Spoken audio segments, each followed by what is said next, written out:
चलिए तो फटाफट से सभी लोग लाइव आ जाएंगे। आज हम लोग सिंक्रोनस मोटर पढ़ने वाले हैं और आज हमें सिंक्रोनस मोटर पढ़ना और ख़त्म भी करना है, ठीक है। तो फटाफट से आ जाओ, आज जल्दी से चैप्टर खत्म करना है। और काफ़ी सारे बच्चे जिनको पता होगा जो अभी सेकेंडरी की मेरी क्लास ले रहे हैं, तो ज़्यादातर बच्चे ITI के स्टूडेंट हैं, तो उन लोगों का सभी का फर्स्ट ईयर का रिजल्ट आ गया है। तो जिस जिसका रिजल्ट आता जाए मुझे फटाफट से कमेंट करके बताते जाएँ। हाँ, जिन जिन लोगों का भी रिजल्ट अपलोड हो चुका है वो फटाफट से कमेंट करते जाएंगे एक एक करके कि यस सर रिजल्ट आ चुका है। और जो भी आप लोगों का रिजल्ट आए आप कमेंट करके ज़रूर बताएं, ठीक है।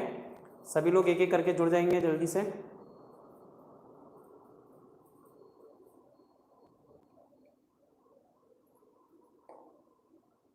और फर्स्ट ईयर वाले सेकेंड ईयर में जो भी हैं और जिनका फर्स्ट ईयर का रिजल्ट आ चुका है, काफ़ी सारे जगहों पे फर्स्ट ईयर का रिजल्ट आ चुका है, ठीक है। मतलब जिन लोगों के एग्जाम हो गए थे उन लोगों का तो रिजल्ट अपलोड कर दिया गया है, बट अभी भी कई ऐसे हैं जगह पे जहाँ पे रिजल्ट नहीं आया है। गुड मॉर्निंग अभिषेक। चलिए अभिषेक का रिजल्ट रहा तुम्हारा।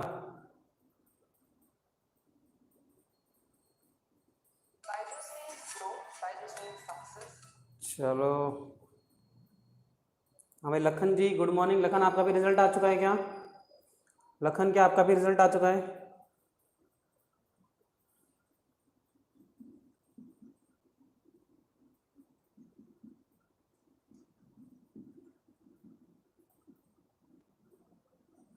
चलिए अभी थोड़े बच्चे और जुड़ जाएंगे फिर हम लोग रिजल्ट की बात करते हैं। अभी देखिए लखन जी गुड मॉर्निंग। अच्छा अभी रिजल्ट की बात करेंगे, थोड़े सब बच्चे आ जाएं, 5-6 बच्चे हो जाएं, फिर हम लोग सबका रिजल्ट एक साथ देखेंगे और चर्चा करेंगे उस बारे में। चलिए सबसे पहले देखेंगे कि पावर फैक्टर लो होने के कारण क्या है। तो देखिए आपको पता है कि सिंक्रोनस मोटर मैंने पढ़ा दिया था, रिजल्ट में गलती है। चलो अभी देखते हैं, एक सेकंड। गुड मॉर्निंग करण। अभी देखते हैं रिजल्ट में क्या गलती है। सबसे पहले बात सुनो, थोड़ी सी स्टडी कर लेते हैं, फिर अपन टाइम निकाल के बीच में बात करेंगे, पहले भी पढ़ाई करेंगे। सबसे मेन चीज देखो कि हमारे पास क्या है, स्टेटर और रोटर है। अब स्टेटर और रोटर के अंदर अगर कोई खराबी आ जाए तो उसमें एयर गैप आ जाता है। तो देखिए सबसे पहला कारण क्या है, स्टेटर रोटर खराब होने पर एयर गैप में हुए। अब स्टेटर और रोटर खराब हो जाएगा जिस वजह से क्या होगा, एयर गैप बढ़ जाएगा। अब जब मेरा एयर गैप बढ़ जाता है तो उसके कारण पावर फैक्टर बढ़ जाता है। तो एयर गैप में हुए, तो एयर गैप बढ़ने पर है ना, एयर गैप बढ़ने पर, एयर गैप बढ़ने पर हुए परिवर्तन को क्या कहते हैं, एयर गैप में हुए परिवर्तन के कारण, ठीक है। पहला कारण क्या है कि भाई स्टेटर और रोटर दोनों चीजों में एयर गैप में परिवर्तन हो गया और उस परिवर्तन के कारण हमें क्या देखने को मिलता है, हमें ये देखने को मिलता है कि हमारा पावर फैक्टर डिक्रीज हो चुका है। तो स्टेटर रोटर खराब होने पर एयर गैप में हुए परिवर्तन के कारण पावर फैक्टर कम होता है, ठीक है। अब देखो आपको एक चीज बताना चाहता हूँ पावर फैक्टर के बारे में कि पावर फैक्टर बहुत स्पेशल चीज होती है कि मशीन कितने अच्छे से काम करेगी। Good morning Vishwajeet. Machine good morning Lakhan Lokesh. तो पावर फैक्टर क्या होता है कि किस तरीके से मेरी मशीन काम कर रही है, कितना अच्छा वर्क कर रही है। अगर किसी तरह के लॉसेस नहीं है, कोई समस्या नहीं है, कोई रिएक्टिव पावर नहीं जा रही, तो पावर फैक्टर बहुत अच्छा रहेगा। तो किसी भी मशीन का पावर फैक्टर ये दर्शाता है कि वो मशीन कितने अच्छे से कार्य कर रही है। क्लियर है? तो पावर फैक्टर इंप्रूव होना बहुत ज्यादा जरूरी है, लेकिन पावर फैक्टर कम होता है तो वो किस वजह से, सिंक्रोनस मोटर में सिर्फ मैं बात करूंगा। पवन good morning, Pankaj Renuka ji good morning. सिर्फ सिंक्रोनस मोटर में पावर फैक्टर किस वजह से कम होता है, स्टेटर और रोटर खराब हो गया।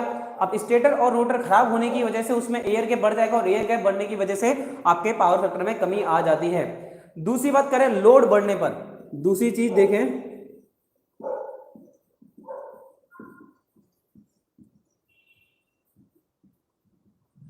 लोड बढ़ने पर पावर फैक्टर कम हो जाता है। और कितना कम हो जाता है, कभी कभी तो 0.2 तक हो जाता है। लेकिन मैं बात करूं कि सेफ लिमिट क्या है, कम से कम 0.85 तो आपका पावर फैक्टर होना ही चाहिए। कम से कम 0.85 हमारा पावर फैक्टर होना ही चाहिए भाई। इससे कम पावर फैक्टर पे मेरा काम नहीं चलेगा।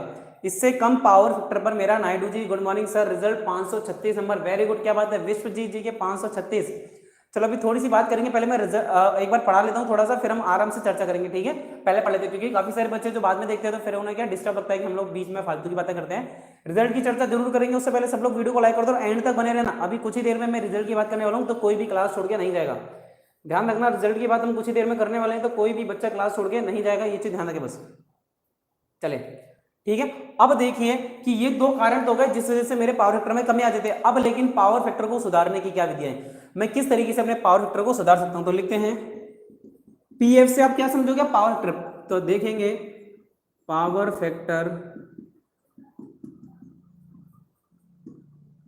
सुधारने की विधि। तो अब बताइए कि पावर फैक्टर जो आपके पास है उस पावर फैक्टर को सुधारने की विधियां क्या क्या, किस चीजों की मदद से मैं पावर फैक्टर सुधार सकता हूं। देखिए पावर फैक्टर कम, तो कम पावर फैक्टर का सीधा सीधा मतलब क्या है, लैगिंग, यानी कि पश्चगामी। कम पावर फैक्टर का सीधा सीधा मतलब क्या है, लैगिंग यानी कि पश्चगामी, यानी कि जो मेरा सिस्टम है वो पश्चगामी है, लैग कर रहा है। अब पावर फैक्टर बढ़ाना है, अब पावर फैक्टर बढ़ाना है यानी कि लैगिंग से क्या करना है, लीडिंग। लैगिंग से क्या करना है मुझे, लीडिंग। तो लीडिंग पे हो या यूनिटी पे हो मेरा पावर फैक्टर बहुत ज्यादा अच्छा रहता है। लैगिंग पे पावर फैक्टर ज्यादा अच्छा नहीं रहता, जबकि लीडिंग पे पावर फैक्टर मेरा बहुत अच्छा रहता है। तो मेरा पावर फैक्टर लैग कर रहा है, उसे लीड कराना है, और लीड को क्या कहा जाता है, अग्रगामी। लीडिंग के केस में क्या कहा जाता है, अग्रगामी। तो मेरा पावर फैक्टर जो है लैग की जगह अब लीड कर रहा है, that is called leading power factor. तो अब हमें मेरे पावर फैक्टर को लीड कराना है, ये चीज क्लियर है कि पावर फैक्टर को अब आपको लीडिंग कराना है, यानी कि पावर फैक्टर को इंप्रूव करना है। देखो पावर फैक्टर सुधारने की विधि, improvement method of power factor, power factor को इंप्रूव करना है। अब देखिए क्या चीज लगाई जाती है, एक चीज आपको पता है कैपेसिटर, कैपेसिटर या कंडेंसर एक ही चीज है। तो ध्यान रखना कैपेसिटर हमेशा लीडिंग पावर फैक्टर पे कार्य करता है, कैपेसिटर लीडिंग पावर फैक्टर देता है, जबकि इंडक्टर होगा तो वो लैगिंग देगा। तो एक तो मैंने क्या करा, कैपेसिटर का इस्तेमाल कर लिया, और दूसरी में क्या कर सकता हूं,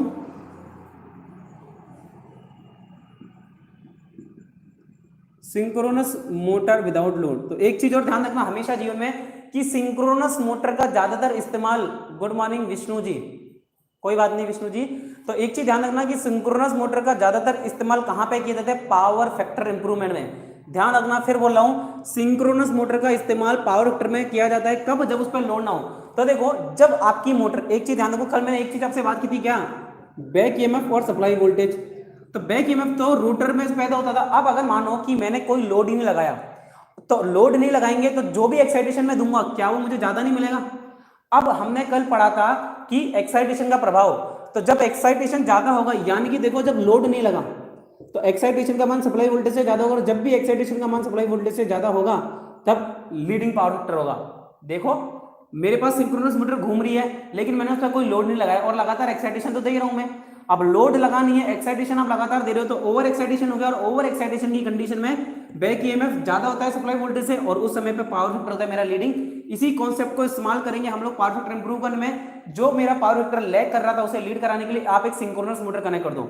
आप क्या करो कि जो भी आपकी मोटर चली है, किसी भी जगह पे आपका पावर फैक्टर कम है, वहां पे आप सिंक्रोनस मोटर को कनेक्ट कर दो, और वो आपका पावर फैक्टर पूरी तरह से इंप्रूव कर देगा। क्यों, क्योंकि synchronous motor leading power factor पे काम करेगी जब बिना लोड के हो। तो सबसे इंपॉर्टेंट चीज क्या है भाई, आपसे ही पूछेगा कोई बंदा कि इंटरव्यू में पूछा आपसे, मान लो synchronous motor power factor improve करती है, और जब उस पर लोड लगाए क्या तब भी synchronous motor power factor improve करेगी, तब नहीं। जब लोड नहीं होगा तब ही वो पावर फैक्टर इंप्रूव करेगी, ये चीज का ध्यान रखना। कब, जब उस पर लोड नहीं लगा होगा, किसी तरह का लोड नहीं होगा सिंक्रोनस मोटर में, सिर्फ ओनली दैट कंडीशन वो पावर फैक्टर इंप्रूव करेगी, अदरवाइज नहीं करेगी।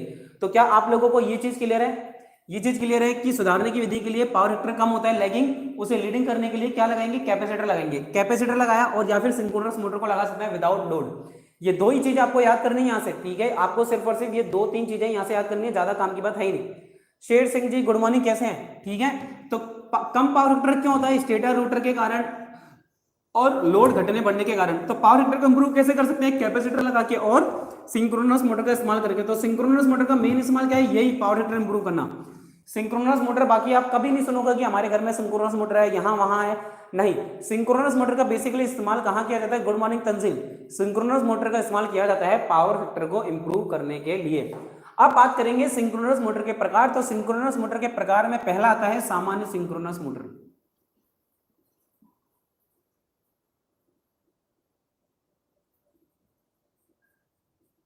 ठीक है। अब ये जो सामान्य सिंक्रोनस मोटर का टाइप है, ये उन बच्चों के लिए जिन्होंने मेरी पहली क्लास अटेंड की थी। कल नहीं पढ़ाया था आपने, अरे भाई कल पढ़ाया था ना, क्या बात कर रहे हो, कल 10 से 11 क्लास हुई थी। चंद्रकला शेर सिंह जी, कल क्लास हुई थी हमारी, ठीक है। अब सुनो, सामान्य प्रकार की जो सिंक्रोनस मोटर है, जो हमने स्टार्टिंग में वर्किंग समझी थी, क्या एक तो होता है आपका स्टेटर और एक होता है रोटर। स्टेटर के ऊपर क्या जनरेट होते हैं? स्टेटर के ऊपर पोल्स पैदा होते हैं, क्या? North south north south north south north और साउथ पोल पैदा होते हैं। और फिर जैसे ही आप इसे डीसी सप्लाई देते हो, किसको? ये है आपका रोटर और ये है आपका स्टेटर। तो जैसे ही आप रोटर पे सप्लाई देते हो, तो रोटर पे सप्लाई देते टाइम पे क्या चीज पैदा हो जाती है? यहाँ पे पोल पैदा हो जाते हैं। यहाँ पे क्या पैदा हो जाते हैं? यहाँ पे ये हो गए भाई मेरे पोल। ठीक है, अब ये जो पोल है ये इसके साथ में कंबाइन करते हैं, और ये जब पोल इनके साथ में चलते हैं तो स्टार्टिंग के समय तो क्या होगा, क्योंकि जो स्टेटर के पोल है लगातार चेंज हो रहे हैं, साउथ नॉर्थ। और यहाँ पे ये देखो, एक चीज ध्यान रखना, कल भी मैंने बताई थी, यहाँ पे जो पोल बनते हैं वो स्थायी बनते हैं, जबकि स्टेटर के ऊपर जो पोल बनते हैं वो रिवॉल्विंग टाइप के होते हैं, यानी कि वो घूमते रहते हैं। स्टेटर पे जो पोल बनते हैं वो लगातार घूमते रहते हैं, जबकि रोटर पे जो पोल बनते हैं वो स्थायी पोल होते हैं। अब स्थायी पोल तो स्थिर रहेंगे, लेकिन ये नॉर्थ साउथ होता रहेगा। अब ये नॉर्थ साउथ होता रहेगा, तो इससे क्या दोस्तों हो जाएगा? अच्छा, कल का नोटिफिकेशन नहीं आया होगा, बट आप डेली 10 बजे आया करो। शेर सिंह जी, आप डेली 10 बजे आ जाया करो, चैनल पे आपको मिल जाएगी क्लास। तो उस वजह से मेरी मोटर क्या है, इधर उधर कंपन करती रहेगी, लेकिन घूमेगी नहीं। ठीक है, हाँ, लाइव का नोटिफिकेशन नहीं आता, लेकिन मैंने बोला ना भाई, 10 बजे चाहे कुछ भी हो जाए, 10 बजे अपनी क्लास स्टार्ट हो जाती है, आप आ जाया करो, तुम्हें सोचने की जरूरत नहीं है भाई। आज तक ऐसा हुआ है कि 10 बजे से लेट मैंने क्लास स्टार्ट की हो, 10 बजे क्लास होगी, अगर 10 बजे नहीं हुई तो फिर क्लास नहीं होती। देखो अब ये क्या होगा, ये मूव करते रहेंगे, तो स्टार्टिंग के समय पे रोटर को कैसे चलाया जाता है? भारी साधन से, प्राइम मूवर की मदद से चलाया जाता है। ठीक है, स्टार्टिंग के समय पे अपने रोटर को प्राइम मूवर की मदद से चलाएंगे। बस इतनी सी बात थी, ये हो गई आपकी सामान्य प्रकार की मोटर। ये सामान्य प्रकार की मोटर थी, इसमें कुछ ज्यादा खास नहीं था, वर्किंग मैंने आपको ऑलरेडी समझा दी थी, तो इसमें कोई दिक्कत नहीं लेनी। अब देखेंगे कि इस सामान्य प्रकार की मोटर के लाभ क्या क्या हैं। तो देखो, नो लोड तथा लोड पर, चाहे नो लोड हो चाहे लोड हो, गति सामान्य रहती है। चाहे नो लोड हो चाहे लोड हो, गति हमेशा सामान्य रहती है। एक चीज ध्यान रखेंगे,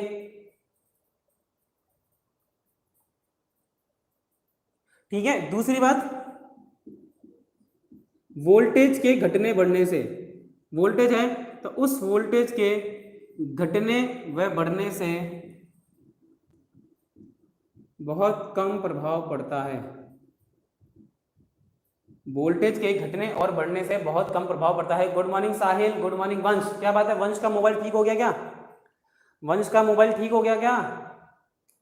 तो वोल्टेज में परिवर्तन होने से मेरी मोटर पर ज्यादा प्रभाव नहीं पड़ता है, ये ध्यान रखेंगे।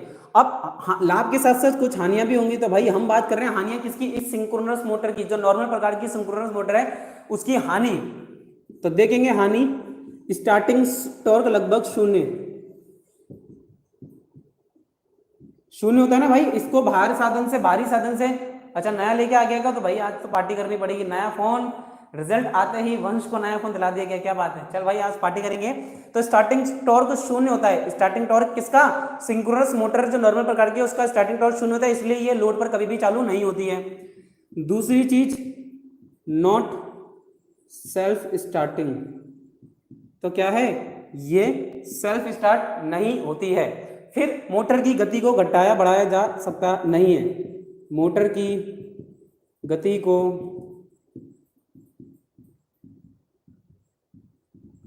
कम ज्यादा नहीं कर सकते हैं। तो मोटर की गति को हम लोग ना तो कम ज्यादा कर सकते हैं, ना ही बढ़ा सकते हैं, ना कम ना ज्यादा।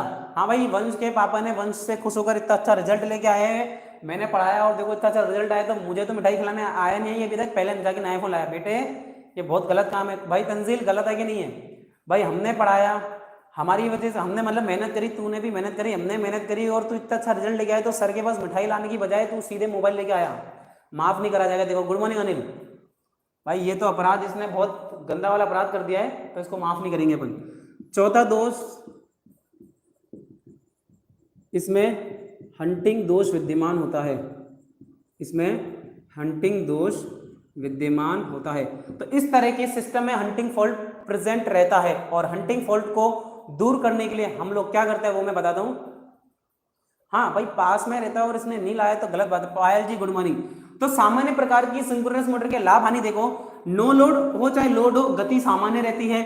वोल्टेज के घटने बढ़ने से बहुत ही कम प्रभाव पड़ता है, हाँ, लेकिन अगर वोल्टेज ज्यादा घटेगा बढ़ेगा तो प्रभाव पड़ेगा, ठीक है। हंटिंग डैम्पर वाइंडिंग, हाँ, हंटिंग के बचाव के लिए डैम्पर वाइंडिंग लगाते हैं, अभी अनिल बताएंगे थोड़ी देर में। हाँ तो भाई मेरी वजह से इतना अच्छा रिजल्ट आया था, तू पहले मोबाइल लेके आया, मेरे पास नहीं आया मिठाई खिलाने, तू रुक, अभी रुक बेटा तू रुक। हानि, हानि क्या है, स्टार्टिंग टॉर्क शून्य होता है। अब स्टार्टिंग टॉर्क कम होने की वजह से ये लोड पर स्टार्ट नहीं हो पाती और ना ही ये सेल्फ स्टार्टिंग होती है। दूसरी बात, मोटर की गति को कम ज्यादा नहीं कर सकते कभी भी, है ना, मोटर की गति को कम ज्यादा नहीं कर सकते। प्लस इसमें हंटिंग दोष हमेशा विद्यमान रहता है, इसमें हंटिंग दोष विद्यमान रहता है, ये चीज समझने की कोशिश करो। क्या भाई मैं थोड़ा सा कलर चेंज हो गया वीडियो का? अरे यार इसमें फिल्टर भी है यूट्यूब में यार, हमें तो पता ही नहीं था।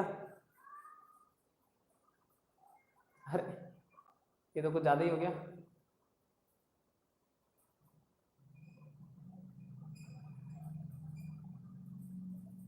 चलो हटाओ भाई इसको, ये अपने काम का नहीं है।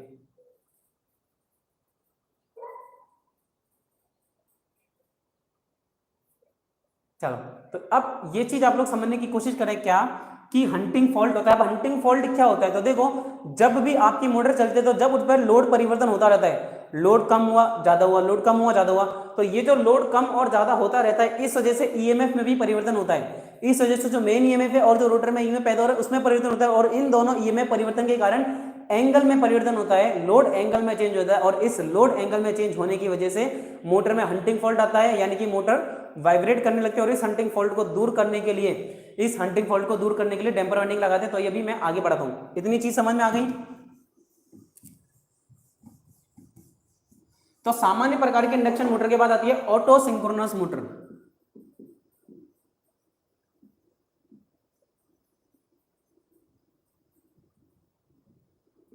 अब हम पढ़ेंगे ऑटो सिंक्रोनस मोटर, और इस ऑटो सिंक्रोनस मोटर में भी सबसे पहले हम लोग पढ़ेंगे induction type auto synchronous motor. क्या पढ़ेंगे? इंडक्शन टाइप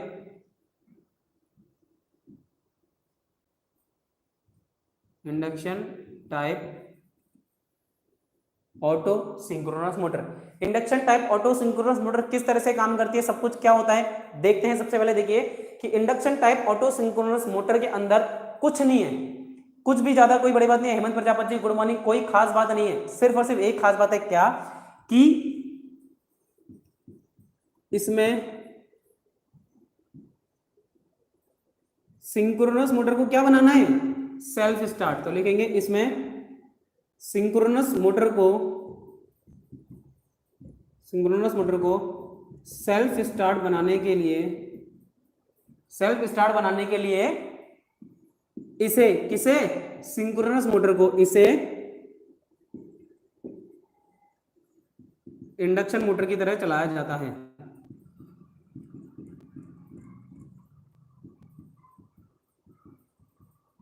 तो क्या समझे कि सिंक्रोनस मोटर को सेल्फ स्टार्ट बनाने के लिए इसे इंडक्शन मोटर की तरह चलाते हैं। अब इंडक्शन मोटर कितने तरह की हो गई, दो तरह की हो गई भाई, इंडक्शन मोटर दो तरह की हो गई। अब यहां पे कौन सी विधि काम में ली जाती है मोटर की, slip ring induction motor. Slip ring induction motor यानी कि जो आपका सिंक्रोनस मोटर का रोटर है उस रोटर पर स्लिप रिंग स्थापित की जाती है और उन तीनों स्लिप रिंग को रेजिस्टेंस के माध्यम से जोड़ दिया जाता है। क्यों, देखो किस तरह से स्ट्रक्चर हो जाएगा, कुछ इस तरह की मोटर है, यहाँ पे 3 स्लिप रिंग लगा दी और इन तीनों स्लिप रिंग को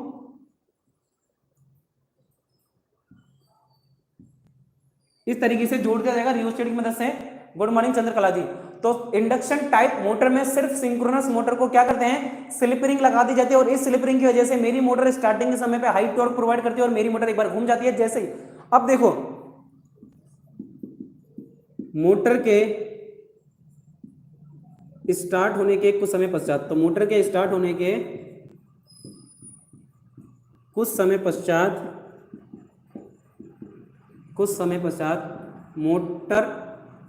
मोटर से रियोस्टेट को हटा देते हैं। तो देखो एक बार जैसे मेरी मोटर स्टार्ट हो गई तो हम मोटर से रियोस्टेट को हटा देंगे, क्योंकि रियोस्टेट मेरे इतने काम का है नहीं, रियोस्टेट है वो मेरे इतने काम का नहीं है। तो एक बार जैसे मेरी मोटर स्टार्ट हुई मैं रियोस्टेट को अपने रास्ते से हटा दूंगा, फिनिश कर देंगे, उसका मर्डर करके हटा देंगे। तो रियोस्टेट सिर्फ और सिर्फ मोटर को स्टार्ट करने के लिए काम में लिया गया, सिर्फ ये ध्यान रखना कि रियोस्टेट सिर्फ और सिर्फ मोटर को स्टार्ट करने के लिए लिया गया है। वंश भाई हमारे अजमेर से हैं, जहां से मैं हूं उसी जगह से वंश है, ठीक है। तो इंडक्शन टाइप सिंक्रोनस मोटर में आप क्या ध्यान रखेंगे, ये इंडक्शन मोटर की तरह चलाई जाती है और एक बार स्टार्ट होने के बाद में इससे हमें रियोस्टेट को हटा देते हैं। अब खास बात क्या होगा, इसके लाभ क्या होगा, इसके लाभ ये हो गए कि इसकी मदद से मोटर सेल्फ स्टार्ट हो जाती है। इसकी मदद से, किसकी मदद से, इंडक्शन मोटर की वजह से। तो ये वाली मोटर सेल्फ स्टार्ट हो गई। दूसरी चीज, ये प्राइम मूवर की आवश्यकता नहीं होती और पावर फैक्टर इसका यूनिटी रहता है। ठीक है, तो लाभ देख लेते हैं इस मोटर के।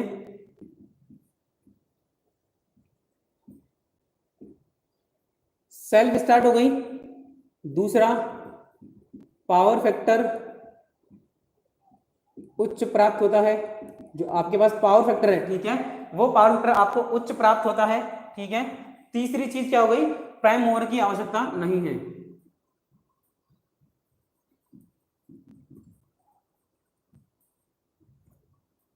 तीसरी चीज क्या हो गई, प्राइम मूवर की आवश्यकता नहीं होती है। ये किसके अंदर, ऑटो सिंक्रोनस मोटर यानी कि इंडक्शन टाइप सिंक्रोनस मोटर के अंदर। अब देखेंगे इसकी एप्लीकेशन। एक चीज ध्यान रखना, एप्लीकेशन याद होना बहुत ज्यादा जरूरी है।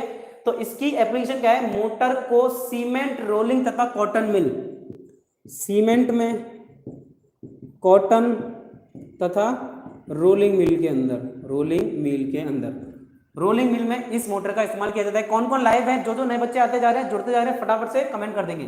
तो ये तो हो गया ऑटो सिंक्रोनस मोटर में इंडक्शन टाइप सिंक्रोनस मोटर। अब सेकंड नंबर पे आती है सेलिएंट पोल टाइप सिंक्रोनस मोटर।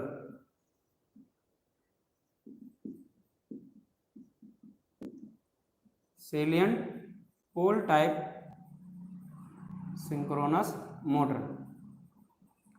तो सेलिएंट पोल क्या होता है और ये किस तरह से काम करता है। सेलिएंट पोल का अर्थ होता है जो आपके स्क्विरल केज टाइप मोटर देखिए आपने, same to same squirrel cage induction motor की तरह। मार्कर की इंक कम हो गई है, कोई बता तो दिया करो भाई, मार्कर की इंक अगर कम हो जाती है तो बता दिया करो। अच्छे से दिख रहा है क्या मार्कर की इंक?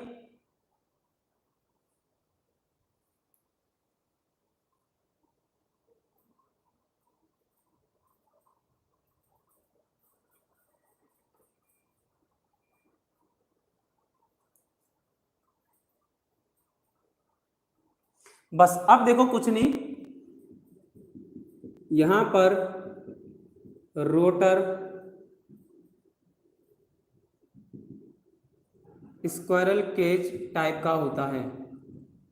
देखो हमें सिर्फ खास बात ध्यान रखनी है क्या, अब वही देखो जो ऑटो सिंक्रोनस मोटर है वो सेल्फ स्टार्ट होती है। अब पहली तो इंडक्शन टाइप की जहां सिर्फ रिंग इस्तेमाल कर, अब दूसरे टाइप की मोटर वो है जहां पे मैंने जो रोटर है वो स्क्विरल केज टाइप का इस्तेमाल करा। अब जैसे ही स्क्विरल केज टाइप का रोटर मैंने इस्तेमाल करा तो मेरी मोटर स्पीड पे घूमने लग जाएगी, यानी कि स्क्विरल केज टाइप का रोटर इस्तेमाल करने से सेल्फ स्टार्ट हो जाएगी, मेरी जो मोटर है वो सेल्फ स्टार्ट हो जाएगी। तो ध्यान रखें कि जब आप रोटर स्क्विरल केज टाइप का लोगे तब आपकी मोटर सेल्फ स्टार्ट हो जाएगी। लेकिन विशेषताओं की बात करें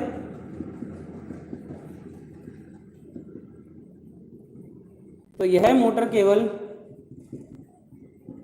हल्के लोड पर कार्य करती है। तो ये जो मोटर है ये सिर्फ और सिर्फ हल्के लोड पर कार्य करती है, भारी लोड पर कार्य नहीं करती है। तो इस मोटर को हम लोग डिस्ट्रीब्यूशन लाइन के पैरेलल में कनेक्ट करते हैं। तो देखो एप्लीकेशन, इस मोटर का प्रयोग पावर फैक्टर इंप्रूवमेंट में करते हैं।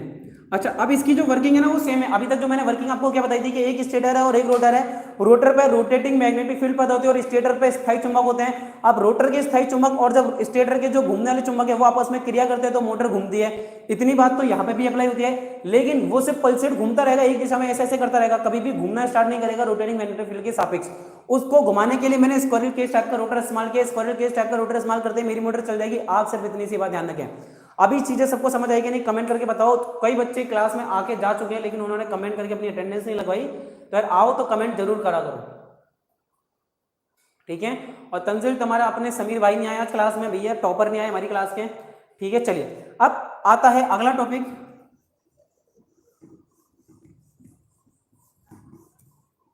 सिंक्रोनस मोटर को चालू करने की विधियां।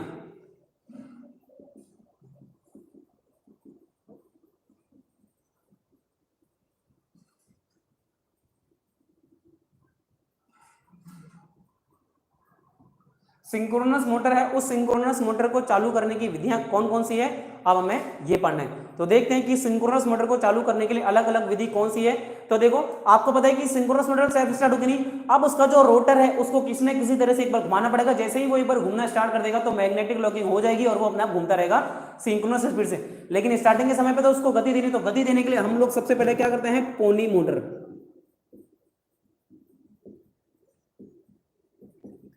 अब पोनी मोटर की खास बात क्या होती है कि जो इसकी गति होती है ना वो सिंक्रोनस मोटर की गति से भी ज्यादा होती है। क्यों? क्योंकि इसके पोल ऐसे में, यानी कि सिंक्रोनस मोटर के पोल से कम होते हैं, के पोल से कम होते हैं। अब पोल होंगे तो इसकी गति कम होगी ना, पोल कम होते हैं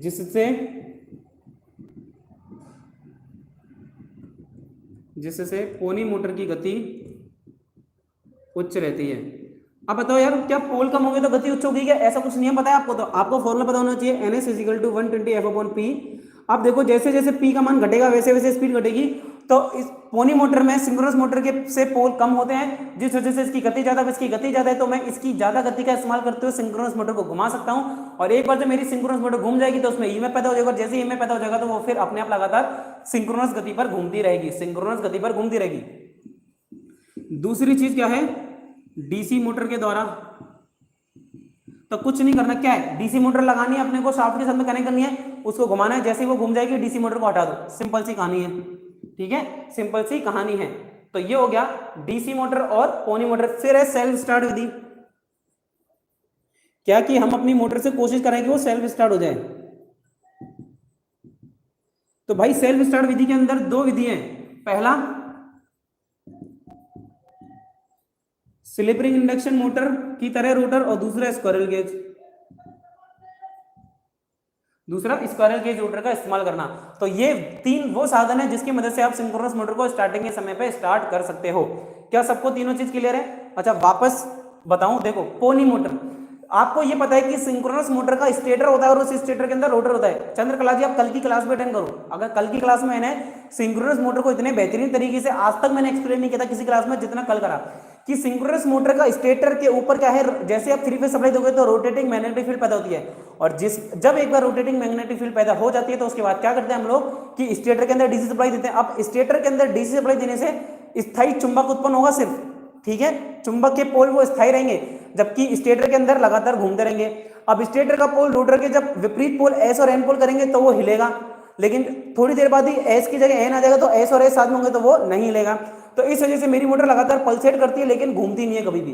अब उसे घुमाने के लिए मैं ये सारे साधन इस्तेमाल करता हूं। पहले तो पोनी मोटर की मदद से घुमाऊं, जैसे एक बार मेरी मोटर घूम जाएगी फिर मैं पोनी मोटर हटा दूंगा और मेरी मोटर लगातार घूमती रहेगी। या फिर डीसी मोटर लगाओ या फिर सेल्फ स्टार्ट करो। सेल्फ स्टार्ट करने के लिए या तो स्लिप रिंग इंडक्शन मोटर का प्रयोग करो या फिर स्क्विरल केज इंडक्शन मोटर का प्रयोग करो। थोड़ा जल्दी जल्दी बताया, ठीक है, मतलब मेरी स्पीड आप लोग, मेरे को नहीं लगता कि डबल स्पीड में करके देख सकते हो कभी भी, ठीक है। चलिए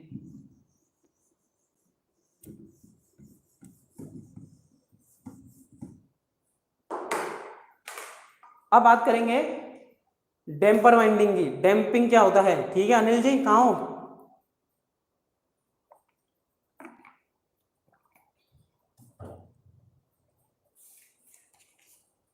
तो डैम्पर वाइंडिंग क्या होती है और कैसे करते हैं? तो देखो सिंक्रोनस मोटर में हंटिंग फॉल्ट होता है।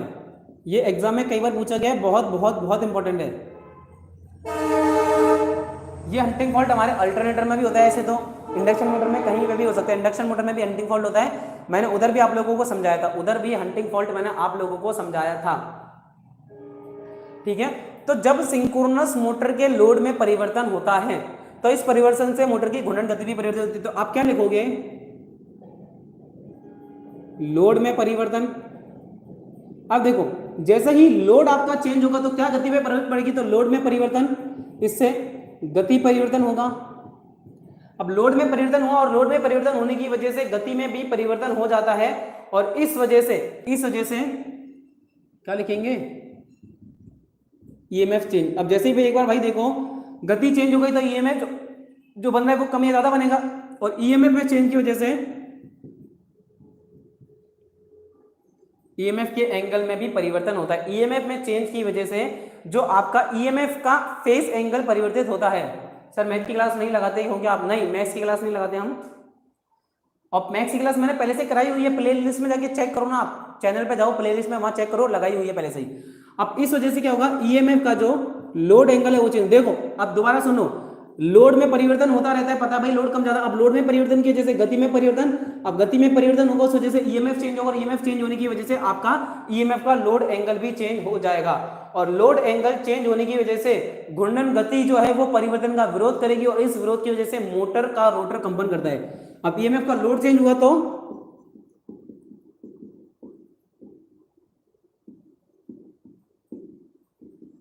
तो मेरा जो रोटर है वो कंपन करने लगता है, और इस रोटर के कंपन करने की वजह से, इस रोटर के कंपन करने की वजह से ही मेरी मोटर के अंदर हंटिंग फॉल्ट होता है। ठीक है, मोटर कंपन करने लगता है तो इसे ही हंटिंग या स्विंगिंग कहते हैं, इसे ही हंटिंग या स्विंगिंग कहते हैं। समझे? तो हंटिंग या स्विंगिंग फॉल्ट क्या होता है? ठीक है, स्विंगिंग को भी क्या कहते हैं? फेज स्विंगिंग, स्विंगिंग को भी फेज स्विंगिंग कहा जाता है। अब देखिए, तो रोटर कंपन करने लगता है, तो देखो सबसे बड़ा प्रश्न है दूर कैसे करें। सबसे बड़ा प्रश्न क्या है कि इस फेज स्विंगिंग को या फेज जो हंटिंग है या फेज स्विंगिंग को दूर कैसे किया जाए। तो हम क्या करते हैं, डैम्पर वाइंडिंग लगाकर। सीधा सा सवाल याद रखो, आपके एग्जाम में देखो कितनी बार घुमा फिरा के आएगा जब मैं क्वेश्चन कराऊंगा कि फेज हंटिंग को दूर किस प्रकार किया जाता है, डैम्पर वाइंडिंग को, या डैम्पर वाइंडिंग को दूर डैम्पर वाइंडिंग को लगाई जाती है हंटिंग को दूर करने के लिए। दो तरीके से ये क्वेश्चन आ सकता है। अब डैम्पर वाइंडिंग किस प्रकार से बनाई जाती है, और ध्यान रखना डैम्पर वाइंडिंग कहां लगाई जाती है? रोटर पर। डैम्पर वाइंडिंग हमेशा रोटर के ऊपर स्थापित की जाएगी, रोटर के ऊपर स्थापित की जाएगी डैम्पर वाइंडिंग। ये देखें, अभी डैम्पर वाइंडिंग होती क्या है, ये गोल रिंग होती है। देखो ये स्क्वायरल केज टाइप का रोटर है आपका, तो इस स्क्वायरल केज टाइप के रोटर में ये गोल रिंग है, इस गोल रिंग के अंदर, इस गोल रिंग के अंदर तांबे के गोल छल्ले स्थापित किए जाते हैं। तो ये जो गोल रिंग है, ये जो गोल रिंग है, इसमें बाह्य भाग में छिद्र करके तांबे की छड़ें स्थापित की जाती है, और इन तांबे की छड़े के छल्लों को कहां से हो सर? हाँ भाई मुकेश जी, मैं तो अजमेर राजस्थान से हूं, आप कहां से हैं आप बताइए। तो इन तांबे की छड़ों में, ठीक है, ये जो रिंग है, इन रिंगों में तांबे की छड़ें स्थापित की जाती है, और इन्हीं छड़ों में क्या करते हैं, शॉर्ट सर्किट कर देते हैं। ठीक है, बस तो ये हो गई आपकी डैम्पर वाइंडिंग। वही कॉपर की वाइंडिंग करनी तो हमने कॉपर की छड़ें यानी कि रोड का इस्तेमाल कर लिया। ठीक है, तो डैम्पर वाइंडिंग हो गया, बस अब ज्यादा डैम्पर वाइंडिंग के अंदर घुसने की आवश्यकता नहीं है। अब देखेंगे यहां पे,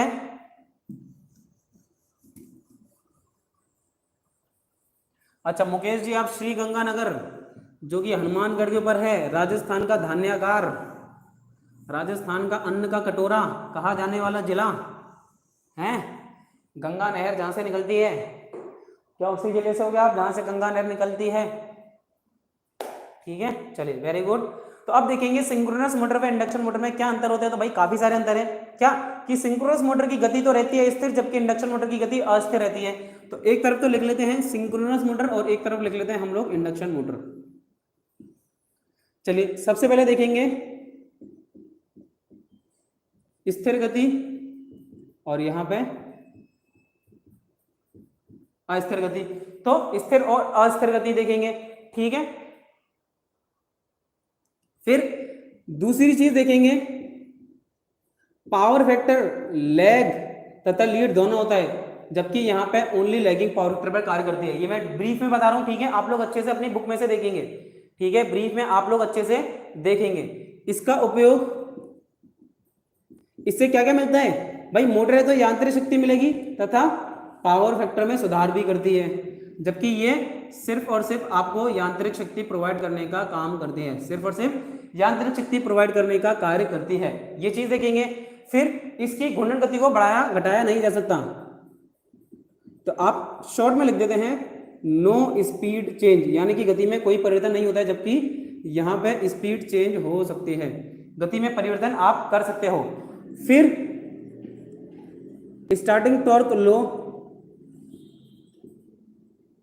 स्टार्टिंग टॉर्क लो, जबकि यहाँ एसटी यानी कि स्टार्टिंग टॉर्क हाई होता है, बहुत ज्यादा स्टार्टिंग टॉर्क होता है 3 फेज इंडक्शन मोटर के अंदर। फिर देखेंगे इसकी कॉस्ट हाई होती है, जबकि as compare to synchronous motor इसकी कॉस्ट कम होती है, ठीक है, इसकी कॉस्ट कम होती है। फिर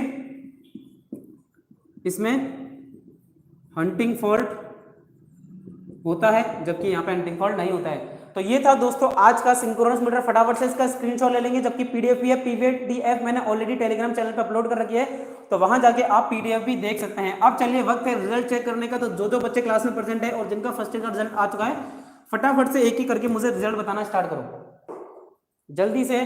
जिन जिनका रिजल्ट आ चुका है, जोकर गेमिंग, जिन जिनका रिजल्ट आ चुका है फटाफट से मेरे पास रिजल्ट आना स्टार्ट करें। कुछ बच्चों के तो मेरे पास रिजल्ट आ चुके हैं, जैसे कि अब्दुल समीर, ठीक है, अब्दुल समीर के अभी तक वो बच्चा है जिसके सबसे ज्यादा परसेंटेज आए हैं 90.40। बाकी और बच्चे हैं जिन जिनका रिजल्ट है मेरे पास, मैं बता रहा हूं। बाकी जिन बच्चों का रिजल्ट नहीं आया मेरे पास, वो लोग कमेंट करके बताएं।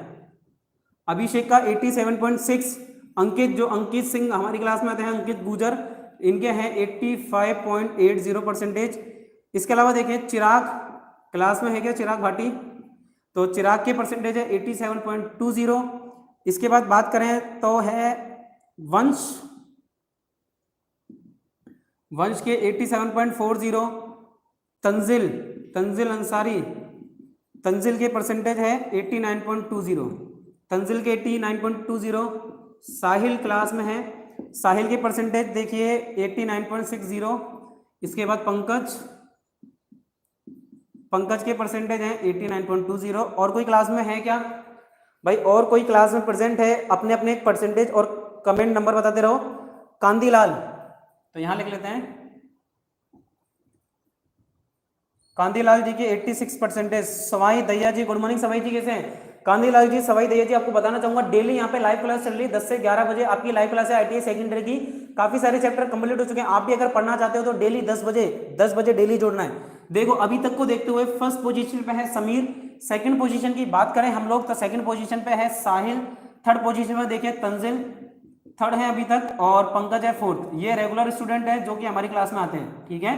तो पंकज भी थर्ड है, सॉरी, पंकज और तंजिल ये दोनों ही थर्ड आए हैं। बाकी और काफी सभी के परसेंटेज बहुत अच्छे आए हैं।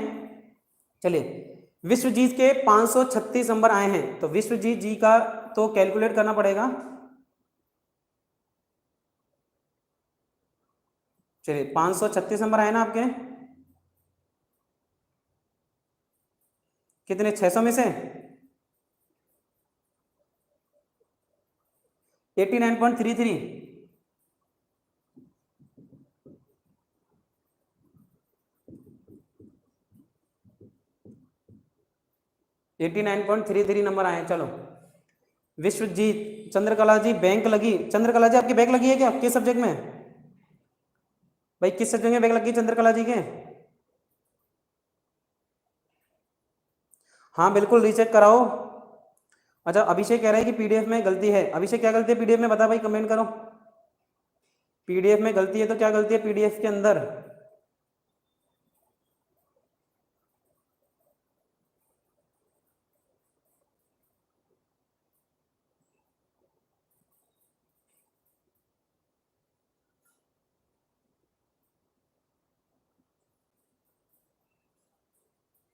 परसेंटेज कैसे निकालना है आईटीआई का?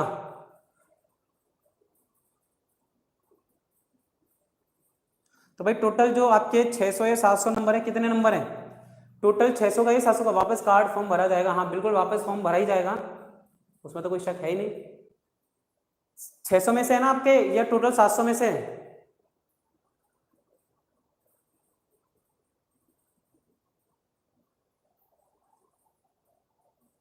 बिल्कुल रीचेकिंग तो आप करा ही सकते हो ना, ईडी की रीचेकिंग बिल्कुल कराइए, ठीक है। तो जो भी लोग परसेंटेज अच्छे लाए हैं उन सभी को मेरी तरफ से कॉन्ग्रेचुलेशंस। बट अभी देखिए ऑब्जेक्टिव था, आप सबको पता है ईडी का एग्जाम एक कॉलेज में हुआ, ईडी का 700 में से, हाँ सॉरी 700 में से नंबर है, वही मैं देखूं 600 में से तो नहीं है, 700 में से है। तो भाई जब 700 में से नंबर हैं आपके, तो यहाँ 76 परसेंटेज बनेगी विश्वजीत की।